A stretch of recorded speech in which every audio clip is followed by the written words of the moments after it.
I gave everything to my son David for 30 years. Every single day of my life revolved around making sure he had the best future possible. I worked myself to the bone, taking every exhausting shift I could find, sacrificing my sleep, my youth, my happiness, even my marriage just so he wouldn't have to struggle the way I did. I nursed him through sickness, paid for his education, and even bought him a damn house. A house out of my own blood, sweat, and tears. And do you know how he repaid me? The day I told him I lost my job. His first reaction wasn't concern, wasn't worry. Wasn't even a moment of hesitation, looked me dead in the eyes and sneered. So what, you're just gonna sit around freeloading now? Freeloading. That's what he called me. As if I hadn't spent every waking moment making sure he had food on his plate, a roof over his head, a life of stability and comfort. As if my entire existence wasn't dedicated to making sure his dreams came true.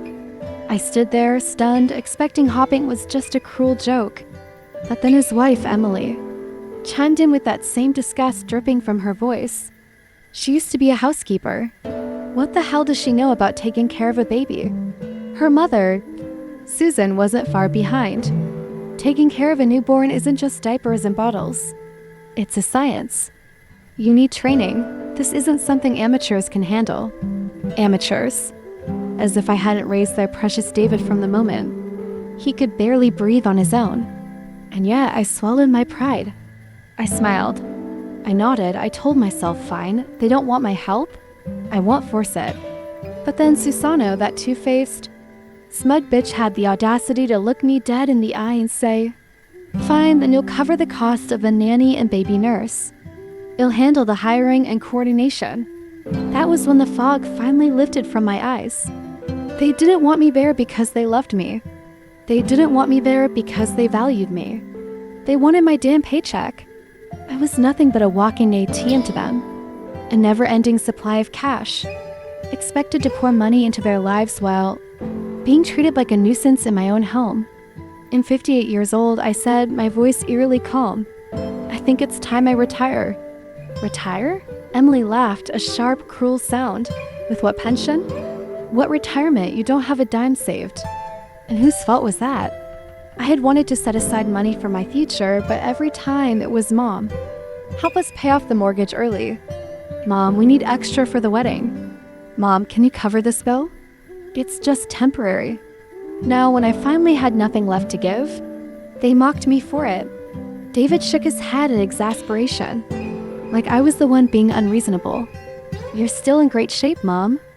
You could work another 20 years. Save retirement talk for when you're 80. 80.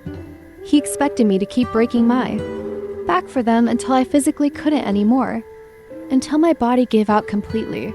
Until they had drained every last drop of use out of me and dumped me like an empty husk. I stared at my soft boy I had loved, protected, fought for, and realized he wasn't my son anymore. He was a vulture, a parasite. And then Susan, that conniving snake, spoke again. There's a senior residence nearby. Decent meals, good facilities. If you apply, they might let you stay for free if you do janitorial work. Emily smirked. That's reasonable, right? You can't expect us to carry you. Oh, I saw it then. Clear as fucking day. They were kicking me out. Not only that, they were sending me off like some worn-out maid who had outlived her usefulness. David, my son, the boy I had given everything for, pulled out his phone and started dialing right in front of me. There's an open spot right now. I already called earlier to check. I felt something deep inside me snap. David, I said, my voice shaking with rage. I gave you everything. Every dollar, every hour. Every single ounce of my life, and now you're throwing me away like trash? For the first time, I saw a flicker of guilt in his eyes. But it didn't last long. He kicked over my suitcase and snarled. You think you suffered? That was your choice. If you hadn't divorced my dad, we wouldn't have ended up broke. I could have grown up rich, and you ruined that. Let me tell you something, Margaret. He spat my name like it was poison. You owe me for the rest of your fucking life. That was it. That was the moment I stopped seeing him as my son. I'd sacrificed my happiness, my future, my marriage all for him. And now, the truth was laid bare. He never cared. He never loved me. I pressed a hand to my chest, studying the storm inside me. Then I took a deep, slow breath and whispered, "You have no idea, do you?" David sneered, "What the hell are you talking about?" I stared at him for a long moment. Then, finally, I dropped the bombshell. "You were never my real son." He froze. I let the words sink in, watching the disbelief flicker across his face. "You were abandoned in a dumpster as a baby," I continued. "Born with a severe heart defect, left to die. I found you at the orphanage and took you in when no one else would." Silence. His mouth opened and closed, but no words came out. I smiled coldly. "You think I ruined your life? No, David, I gave you a life. And now, you've made it perfectly clear that I wasted it on the wrong person." I picked up my suitcase, turned on my heel, and walked out that door. I didn't look back. I never would again. I walked out that door and never looked back. My heart should have been broken, but it wasn't. It was numb, hollow, for 30 years.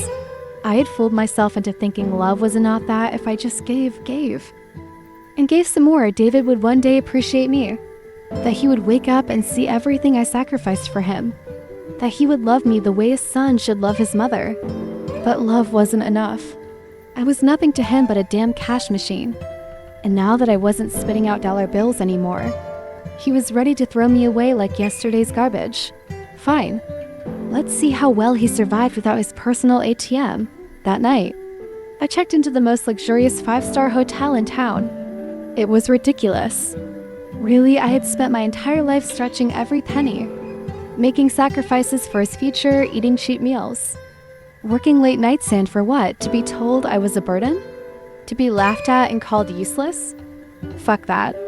I walked into that hotel suite, sank into the softest bed I had ever laid on, and ordered the most expensive meal on the damn menu. Lobster? Filet mignon? A bottle of aged wine? Bring it all. For the first time in my life, I did something just for me. And while I sat there, sipping on a glass of red wine, that cost more than a week's worth of groceries in my old life, I made a decision. I wasn't just walking away. I was taking back everything that was mine. David and Emily thought I was broke. They thought they had squeezed me dry. They thought I had no choice but to crawl back to them. They had no idea. The next morning, I called Catherine's lawyer. The woman who had left me an $8 million inheritance had trusted me, respected me, and treated me better than my own son ever did. And now, I was going to make sure her gift didn't go to waste. I wasn't just going to find a new home. I was going to buy a house that would make David. And Emily's jaws hit the fucking floor. I spent the next few days touring properties. And that's when fate decided to throw me a little bonus gift. Because the real estate agent assigned to show me a luxury home, none other than closest niece, the same family that had mocked me, humiliated me, and tried to shove me into a nursing home like some discarded relic. And oh, she didn't recognize me at first. No, she just saw an older woman walking through the showroom. Probably assumed I was someone's assistant, maybe a driver, maybe just there to window shop. She looked me up and down and then smirked. We usually pre-screen our buyers before tours. This is a very exclusive listing. There it was. That thinly veiled snobbery. The same look her Aunt Susan had given me when she told me to go clean floors in a retirement home. I smiled, that's fine. I've already submitted my financial verification. And then, Chloe made the biggest mistake of her life. She snatched my folder out of my hands, flipped it open, and laughed. $5 million? Yeah, right. She turned to her coworkers and rolled her eyes. Can you believe this? A housekeeper pretending to be a millionaire. Oh, sweetheart, you just stepped into the lion's den. I pulled out my phone, tapped a few buttons, and held it up so sheened everyone in. That damn showroom could see my banking app. 8.3 million. Silence. One of the junior agents whispered under her breath, "Holy shit." Chloe's face went through about 6 different shades of red. But I wasn't done yet. I turned to the showroom manager. I'd like to purchase this property. Right now. In cash, of course, ma'am. The manager nearly tripped over himself trying to accommodate me. But I wasn't done. I gestured toward the young junior agent who had been polite. who hadn't looked at me like I was trash. I'd like her to handle my purchase. The manager hesitated. Ma'am, she's still in training, I don't care. I interrupted. If I'm buying this house today, it's going to be through her. And that was how Chloe got to stand there, humiliated and fuming, as I signed paperwork for a multi-million-dollar home right in front of her. But you know what the best part was? As I finished signing, I turned to the manager and said, actually, let's make it 2 properties. And I watched as Chloe's entire world crumbled in real time. I didn't just walk out of that house. I walked away from a lifetime of being used, manipulated, and treated like an afterthought. And for the first time in my life, I wasn't running on exhaustion. I wasn't worried about what anyone thought. I was free. I had 2 multi-million-dollar homes in the best neighborhood in the city. A bank account that would shut up anyone who ever looked down on me. And a deep, bone-deep satisfaction that Chloe, Susan, and the rest of those smug bastards had been forced to eat their own words. But I should have known it wouldn't be that easy. I should have known David wouldn't just let me go. The first sign of trouble came in the form of a massive bouquet of flowers delivered right to the security gate of my new home. I frowned at the extravagant display, a mess of roses and lily wrapped in silk ribbons, as the concierge handed me a card. Wishing you a lovely weekend. Love, your son David. I almost laughed. After everything he had done with insults, the screaming, the way he had thrown me out like trash thought a fucking bouquet would fix it. I took one look at the flowers, walked straight into my kitchen, and dumped the entire thing into the trash. Then I snapped a photo of the crushed petals and torn ribbons, sent it to the security office, and gave them strict instructions. From now on, refuse anything from this person, and forward him this picture. I didn't just want David rejected. I wanted him humiliated. And it worked because after that, the flowers stopped. But David? He didn't stop. He just escalated. At first, he tried waiting outside the gated community. Rain or shine, morning or night, he would be there pacing on the sidewalk, pretending to look pitiful, hoping I would break down and let him in. I didn't. Then came the theatrics. One day, as I was being driven through the entrance, David dropped to his knees right there on the pavement, wailing like some tragic movie character. Mom, please, don't do this. I was wrong. Come home, he sobbed, pulling at his hair, rocking back and forth like he was mourning me. It was pathetic, and honestly, it pissed me off. Where was all this emotion when he had screamed in my face, calling me a useless burden? Where were the tears when he had watched his wife and mother-in-law try to shove me into a fucking nursing home? I rolled up the tinted window of my car and let the driver speed past him without a second glance. He kept up the act for 2 weeks. When it became clear I wasn't giving in, he changed tactics. And that's when things got ugly. David must have done some digging back case somehow, some way. He managed to track down my ex-husband, Richard. I hadn't spoken to that bastard in over 20 years, and suddenly, he was calling me like we were old friends. Margaret. Richard's voice was too casual, too rehearsed. Just thought I'd give you a heads up. Your boy came to see me. I stiffened. What did he want? He wanted me to convince you to take him back. Made a whole damn scene at my office, crying and begging. Richard chuckled like it was funny. Told him straight up him not his biological father. And I don't have a damn thing to do with this mess. But he wouldn't let it go. Kept insisting I was lying. I gripped my phone tighter, and Richard sighed. I had no choice but to take a paternity test just to shut him up. He paused. I didn't tell him the full truth, though. Didn't tell him about where he really came from. That's still your call. My blood turned to ice. David knew Richard wasn't his father now, which meant he was one step away from the truth. I braced myself, waiting for the inevitable confrontation, but it never came. Instead, David took a darker turn. A few days later, I started noticing something strange. People in the neighborhood, people at the local cafes and grocery stores were staring at me differently. Their smiles were forced, their eyes lingered a little too long. And then, Monica Me Real Estate agent called me, her voice hesitant. Margaret, I just wanted to say I know you're a good person. Don't let what people are saying upset you. I went cold. What are people saying? And that's when I found out. David had turned to social media. He had started live streaming under the title How My Mother Abandoned Me. I clicked into one of his videos and my stomach turned. David sat in front of a camera, eyes red-rimmed, voice shaking with practiced heartbreak. My mother never really loved me, he said, voice breaking at the perfect moment. I worked so hard. I studied so hard, and she just left. She left me all alone when I needed her most. My hands clenched into fists as he continued. The year I got into college, she packed up and moved to another city. When I got married, she didn't contribute a dime. Even when my wife got pregnant, she never once offered to help.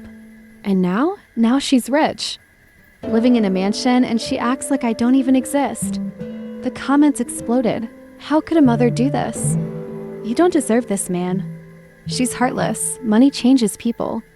And then the donations started rolling in. David had turned his pity party into a business. He was making money off of slandering me. That was the final fucking straw.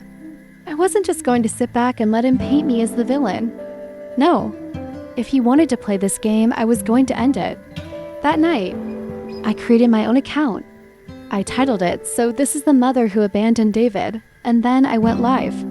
I had spent decades letting people walk all over me, my son, his wife, that insufferable Susan. I had swallowed every insult, every demand, every moment of humiliation. And for what? So they could turn around and smear my name across the internet, painting me as the villain? David thought he was clever. He thought he could manipulate the world the same way he had manipulated me for years. But he had no idea who the fuck he was dealing with. That night, I sat in front of my camera, took a deep breath, and went live. So this is the mother who abandoned David. Within minutes, my viewer count skyrocketed. Thousands of people flooded in, fresh from David's sob story, expecting to see the evil, heartless woman he had described. I gave them a smile, calm, collected, the kind that sent a chill down your spine. Hello, everyone, I said, my voice steady. You've all heard David's side of the story. Now, let's talk about the truth. I took my time. I started at the beginning, how I had raised him alone, how I had given up everything to put a roof over his head, food on his plate, and an education he didn't even appreciate. I told them how I bought him a house, fully paid, only to be thrown out like trash when I lost my job. You want to know why I left? I leaned in closer, my voice dropping to a deadly whisper. Because my son, the same one crying for your sympathy, looked me dead in the eyes and called me a burden. He stood by while his wife and mother-in-law laughed at me, mocked me, and tried to shove me into a fucking nursing home. The comment section exploded. No fucking way. Is this real? I don't believe it. He wouldn't do that. I smiled coldly. Oh, you don't believe me? I pulled out my phone, scrolled through my files, and played the recording. The one where Susan suggested I go scrub floors in a senior home. The one where Emily sneered about my pathetic income. And then the final blow, the recording of David himself saying, "You're still in great shape, Mom. You can work another 20 years. Save the retirement talk for when you're 80. Dead. Silence. Then the chat exploded. What the fuck? He really said that? Oh my god, she's telling the truth. Fuck this guy, I'm unfollowing. The tide was turning and I wasn't done yet. You want to talk about abandonment? I asked, tilting my head. Let's talk about how David was never my real son to begin with. And then I dropped the final bomb. I showed them the adoption papers. I told them how I had found him as a sickly abandoned baby left to die in a dumpster by his real parents. How I'd spent every last dollar I had to get him medical treatment, fighting tooth and nail to give him a life when no one else wanted him. I told them about my husband's ultimatum, how I had chosen David over my marriage, how I had walked away from everything to protect a child who wasn't even mine by blood. And you know what? I said, my voice cold. After all that, after everything, this ungrateful bastard had the audacity to tell me I ruined his life. The comment section was pure chaos. I'm fucking shaking. This is unreal. How did he think he could get away with this? I actually feel sick. She gave him everything. Nah, fuck this guy. Report his account. David's entire empire of lies collapsed in real time. People flooded his stream, calling him out, demanding an explanation. His follower count plummeted, his donations dried up. And then within hours, his account was permanently suspended for spreading misinformation and harassment. I won. But I wasn't done yet. The next morning, I met with my lawyer. David wanted to ruin me? Wanted to take my money while slandering my name? Fine, let's see how he liked being on the receiving end of real consequences. We filed a defamation lawsuit. A big one. Not only was he ordered to remove every single false statement he had made about me, but the court ruled in my favor he had to pay damages, legal fees, and was issued a restraining order. David was fucked. And just when I thought I was done with him forever, I got a call from an unknown number. I picked up. Who is this? A pause, and then, Mom, it's me. I almost laughed. David, I said smoothly, how's unemployment treating you? He was quiet for a moment, then let out a shaky breath. Mom, listen. I fucked up, okay? I got desperate. I wasn't thinking straight. But I'm your son, please, can we just talk? I leaned back, tapping my fingers against my desk. You mean now you want to talk? Now that you've lost everything? Funny how that works. Mom, please, his voice cracked. I'm sorry. I sighed. No, you're not, you're just broke. Silence, and then he did exactly what I expected. I just need a little help, he admitted, his voice small. I don't have a job, Emily's divorcing me, and the house is gone. I have nothing, Mom. Please, I have nowhere to go. I closed my eyes, savoring the moment. How ironic. The same son who had told me to get a job at 58 was now begging for my help. I smiled. You know, David, there's a senior home nearby, decent meals, good facilities. Maybe if you apply, they'll let you stay for free if you do janitorial work. His breath hitched. You wouldn't I? I chuckled. Now get the fuck off my phone. I hung up. And for the first time in my life, I felt free. The moment I hung up that phone on David, I knew this time it was truly over. Not just in words, not just in some dramatic, temporary way. No, this was permanent. I had spent decades being his safety net, his personal bank, his emotional punching bag. And now? Now he had to face the cold, hard reality he had created for himself. He had nothing, no money, no wife, no home. And it was exactly what he deserved. For the first time in my life, I wasn't worried about someone else. I wasn't putting David's needs above my own. I wasn't sacrificing my peace for his comfort. For the first time, I was living for me. But of course, peace never comes easy when you've got leeches in your life. A week after that final call, I was sitting on my balcony sipping a cup of perfectly brewed coffee, enjoying the quiet luxury of my new home when my phone buzzed. It was Monica, my real estate agent turned friend. Margaret, I thought you should know. She hesitated. David's been well, he's been running his mouth again. Monica sighed. Look, most people aren't buying it, but there's a few who are starting to whisper. I just wanted to give you a heads up. I appreciated it, I really did. But at this point, I wasn't scared of whispers. I had already ripped David's fake-ass sob story to shreds. If he wanted to try and play the victim again, he was going to find out real quick that I wasn't the same woman he had manipulated all those years. He wanted war? Fine, I was done playing nice ... I called my lawyer that afternoon. Let's talk about ruining someone, I said, voice steady, controlled. I want every legal option on the table. I want him backed into a corner so tight he won't even have space to breathe. David had made the mistake of thinking I was weak. That just because I'd spent years bending over backward for him, I would never fight back. He thought wrong. My lawyer moved fast. Within days, we hit him with another lawsuit, this time for defamation. And unlike before, where I had let him off easy, I wasn't holding back. We demanded every penny he had left though, knowing David, that amount was probably sitting at a grand total of 0. But this wasn't about the money. This was about making sure he never dared to drag my name through the mud again. And then karma did the rest. It turned out Emily hadn't just divorced David, she had obliterated him in the settlement. Since the house had technically been in both their names, and she was the one with a stable income, the court ruled in her favor. David was officially homeless. And Susan? Oh, she wasn't about to let a broke, jobless loser crash on her couch. The same woman who had once laughed at me, who had told me to go scrub floors in a senior home to earn my keep. Threw her own daughter's ex-husband onto the streets the second he became useless to them. Poetic fucking justice. I didn't hear from David after that, not directly at least, but I knew. I knew he was out there struggling, watching from the sidelines as I thrived. And I hoped to eat him alive. Because me? I was finally free. And I was never, ever looking back. I thought it was over. I thought I had finally buried David in the past, left him to rot in the mess he created. But some people, some parasites, don't know when to stay dead. It had been months since I last heard from him, months of peace. Months of finally living for myself. My lawsuit had drained whatever scraps of money he had left. Emily had thrown him out like trash, and Susan had made it crystal fucking clear she wasn't about to let a broke, useless ex-son-in-law mooch off of her.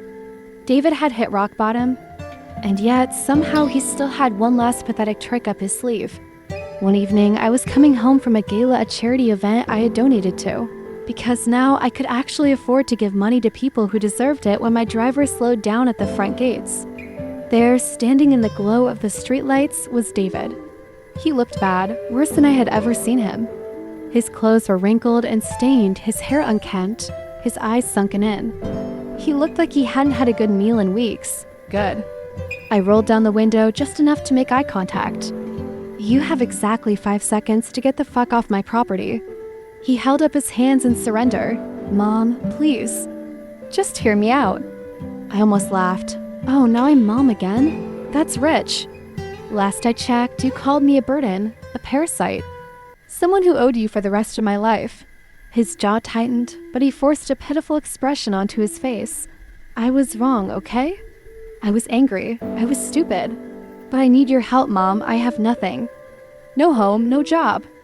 No one will even talk to me after everything. I gave him a slow, unimpressed nod. Sounds like a you problem. He exhaled sharply, desperation creeping into his voice. I just need a little money to get back on my feet.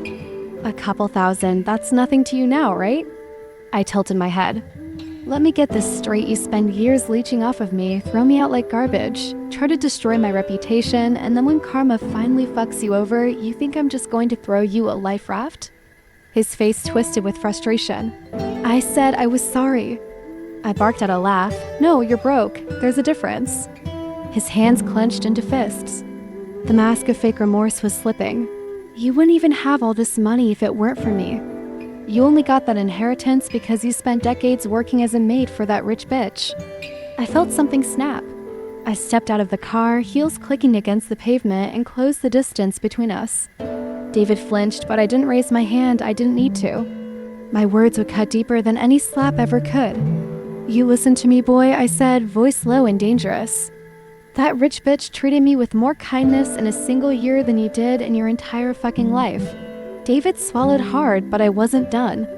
You think I owe you? You think I should be grateful for spending my life cleaning houses, breaking my back to make sure you had everything you needed?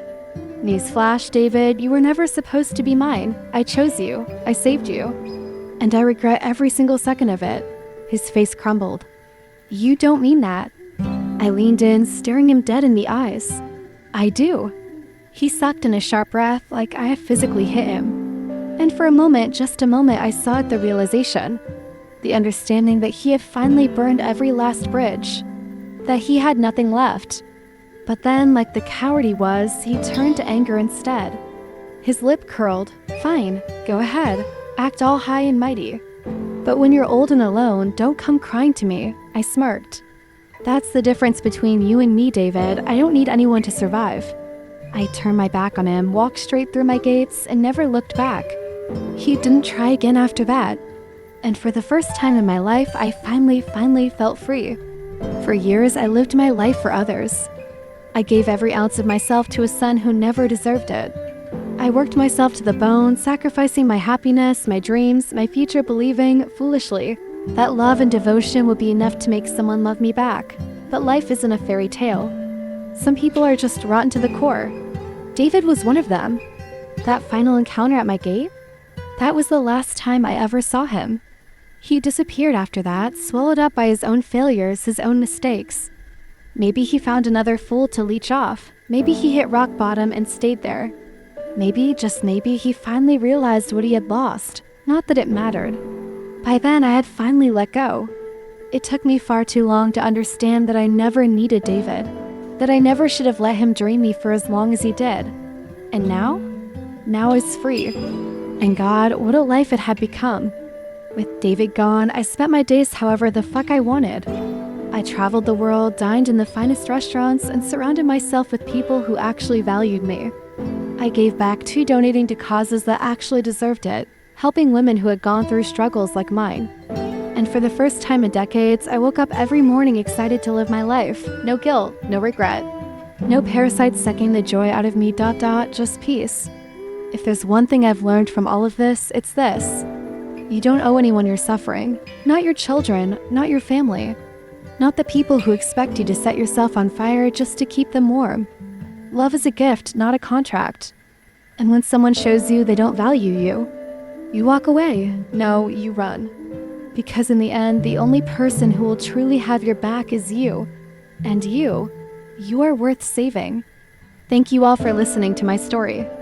I hope it reminds you never let anyone take more from you than you're willing to give. This is Margaret signing off, and I'm just getting started.